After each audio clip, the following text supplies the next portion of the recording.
In the quiet courts of the ancient temple, before the sun fully rises, the air is still and heavy with sacred silence.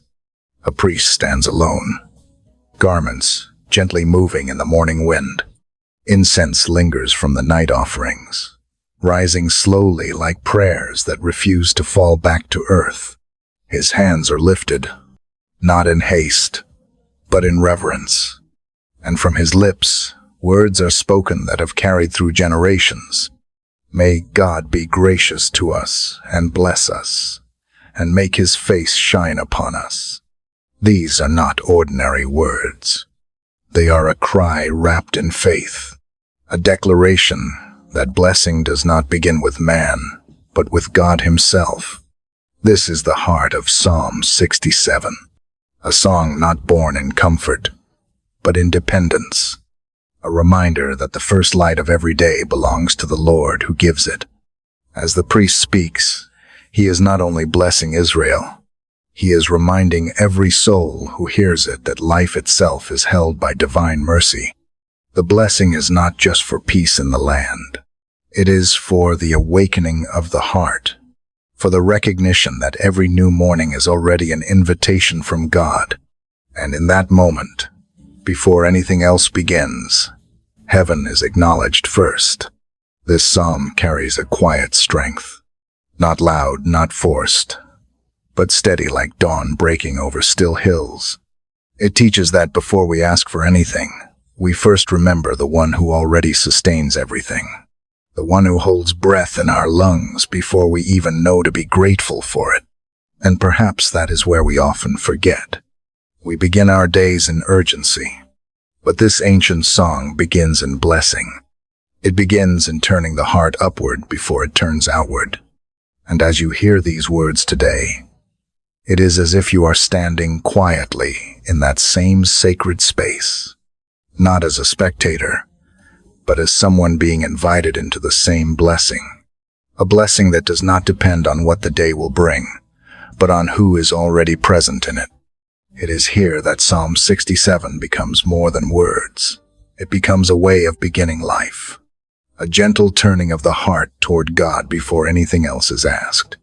The words have already begun to settle into the soul like morning light slowly spreading across a quiet landscape, not rushing, not forcing anything, just revealing what was already there.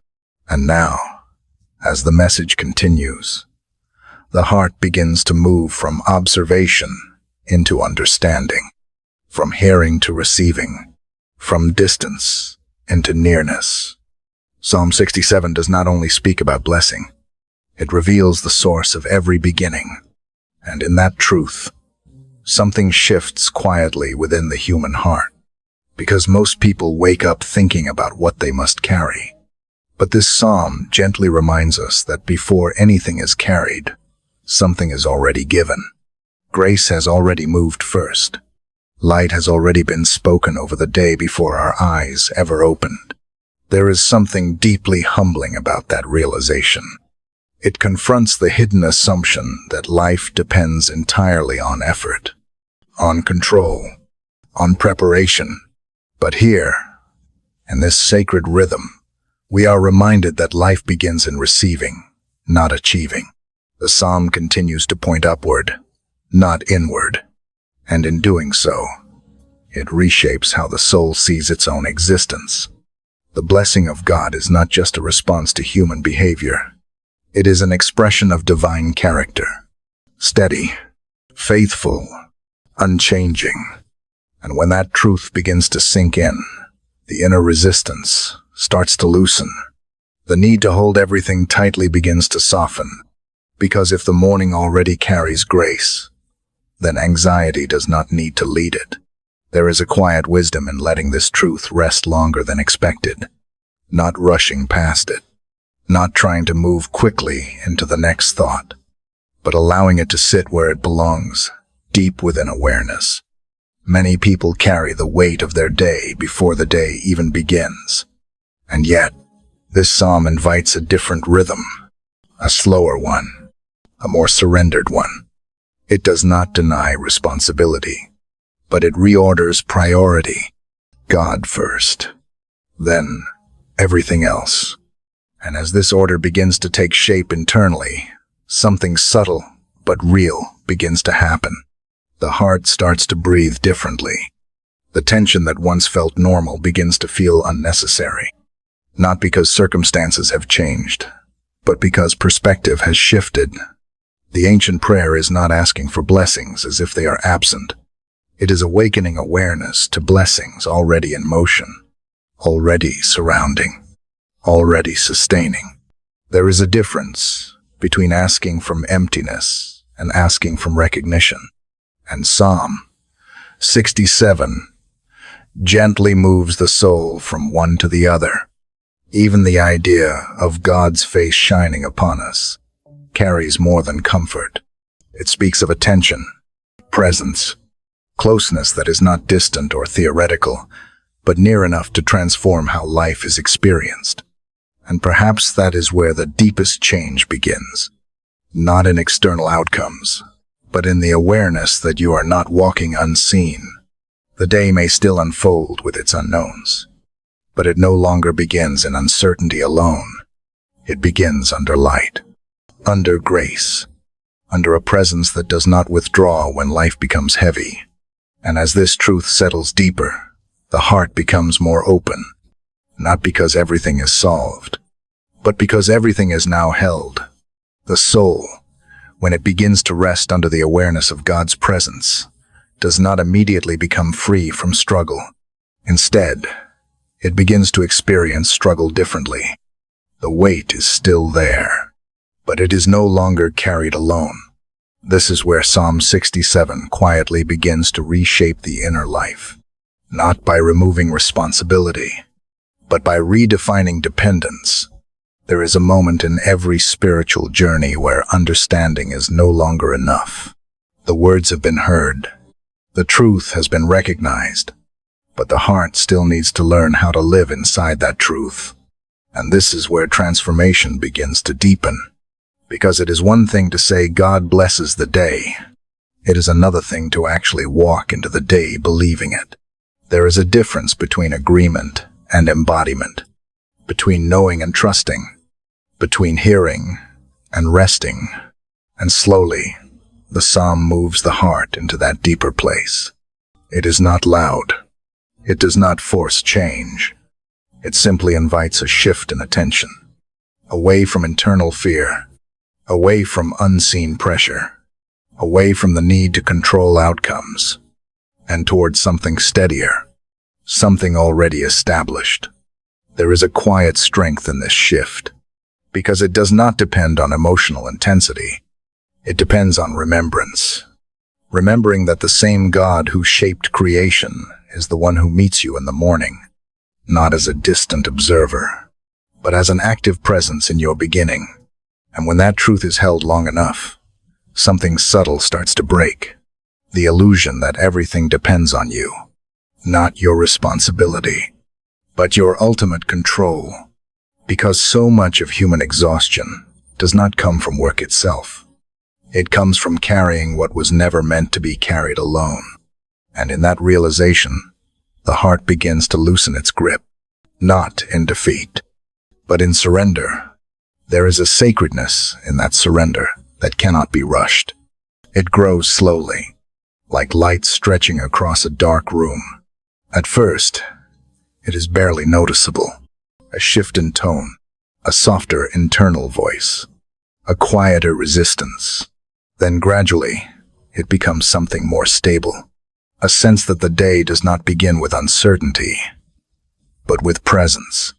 Even if nothing outside has changed, something inside has already moved. And that is often how God works in the hidden places, not always through dramatic interruption, but through steady reorientation, bringing the heart back to center. Again and again. There is also a gentle honesty that begins to surface here. That not every morning feels strong. Not every prayer feels powerful. Not every mind wakes up full of clarity. And yet, Psalm 67 does not require perfection to begin. It begins with awareness, with turning, with recognition. That, even in weakness, the day is already held. There is a quiet courage in accepting that truth, because it means you do not have to manufacture strength before you approach God. You simply come as you are, and in that coming, something changes that effort alone could never produce. The presence of God does not depend on emotional readiness. It meets you in reality, not in ideal conditions. And that is why this psalm carries so much weight in such simple words. It does not demand a better version of you. It invites the real one, the one who wakes up unsure, the one who still feels the residue of yesterday, the one who is learning, slowly, how to trust again. And in that learning, there is grace. Not instant resolution, but faithful companionship, a presence that does not leave when understanding is incomplete. As this truth settles deeper, the heart begins to shift again, from trying to control the beginning of the day to receiving it as something already given. And in that receiving, a different kind of strength begins to rise. Not self-made, but sustained. There is a sacred stillness that comes when the heart finally stops striving to hold everything together on its own. Not because life becomes easier, but because the soul begins to understand it was never meant to carry everything alone. And in that stillness, prayer is no longer just words. It becomes alignment, a return, a resting place for everything that has been scattered inside. Psalm 67 now moves from reflection into response, from awareness into surrender, from understanding into communion. Because when the morning is seen as already blessed, the only natural response is gratitude. Not forced gratitude, but a gratitude that rises from recognition, from seeing that grace was already present before effort began.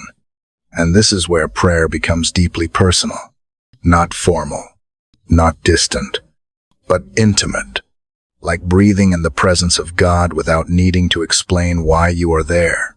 There is something powerful about beginning a conversation with God without hiding anything, without performance, without pretending strength that is not there.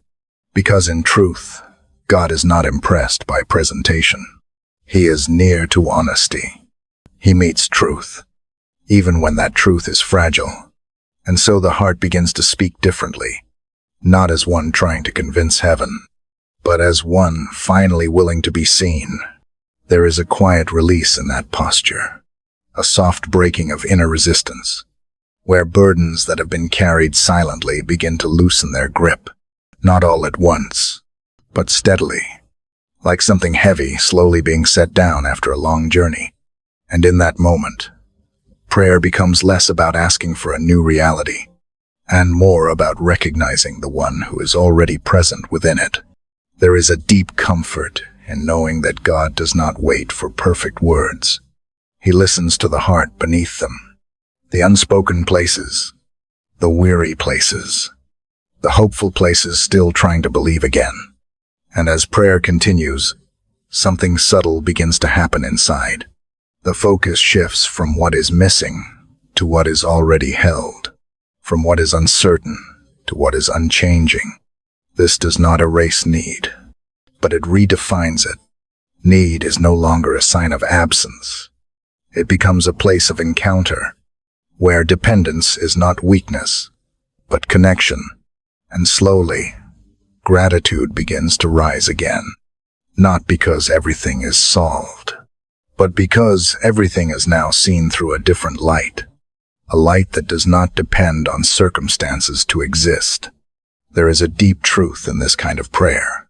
It does not deny pain, but it refuses to let pain become the final voice.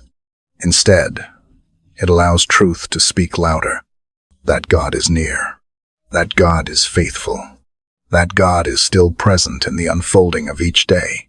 And as the prayer reaches its quiet depth, something in the spirit becomes steady again, not because emotions have disappeared, but because they are no longer in control. There is a calm authority in surrender, a strength that does not come from resistance, but from trust. And that is where this moment leads, not to escape from life, but to walk through it differently, with awareness, with humility, with a quiet confidence that the day is already held in divine care. And so the heart rests, not because everything is known, but because the one who holds everything is known. And in that knowing, peace is not just felt, it is received.